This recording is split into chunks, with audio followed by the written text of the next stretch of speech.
As many love stories go, Maryam and I first met 7 years ago on a chilly fall night in lovely Milwaukee, Wisconsin. And Maryam, I guess at the time, was studying for her boards, so she was coming to the library quite often, and I was naturally studying at the library. And I'd seen her there, and she was very intriguing. She was a pretty girl, full of energy, full of life. And so I asked her out.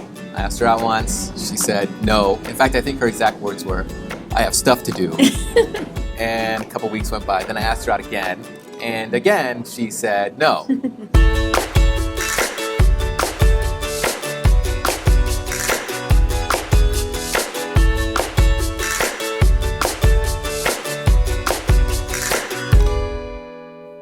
A few years went by, and I moved out to California, and I was doing my residency there.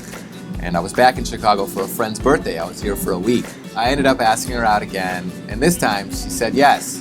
So actually, I had gotten dressed up right after work. I was heading towards the restaurant, and all my staff asked me, they're like, "Doc, you look nice. Where are you going?" And I was like, "Oh, this guy, he doesn't even like me. It's just like a friendly date." And so, I wanted to be early. So I didn't want to be late. It was a snowstorm. And so, 7 o'clock came and went. Maryam wasn't there. So now it's about 7:45, right? Finally, Maryam comes. He's sitting at the bar all by himself. He was so sad. Behrad kept looking at me and saying, "I can't believe you came. I can't believe you came out with me." And I remember at one point I was like, "Why do you keep saying that? I don't understand." But I guess it was because he thought I had denied going out with him before. We ended up spending that night together, and we went out afterwards to meet up with some friends, and then at the end of the night she went home, and then I asked her if I could see her again. He said, "I kinda like you." I clearly remember the moment at the end of our second date when he took my hand and he was like, "I really like you, and I want us to try and make this work, even though I live far away." So that's when I was like, this is for real. He's not just like, this isn't just a fun thing to do, since he's in town. This is like, he's actually interested in me,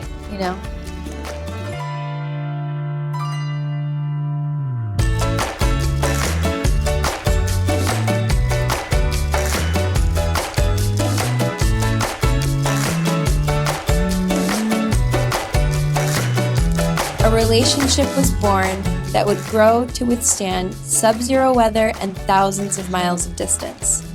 We spent the next 6 months either glued to our respective cell phones or traveling to see one another. We fell in love immediately, and in May of 2015, Behrad asked me if I would make all of his dreams come true and accept his hand in marriage. Luckily, this time, he only had to ask me just once.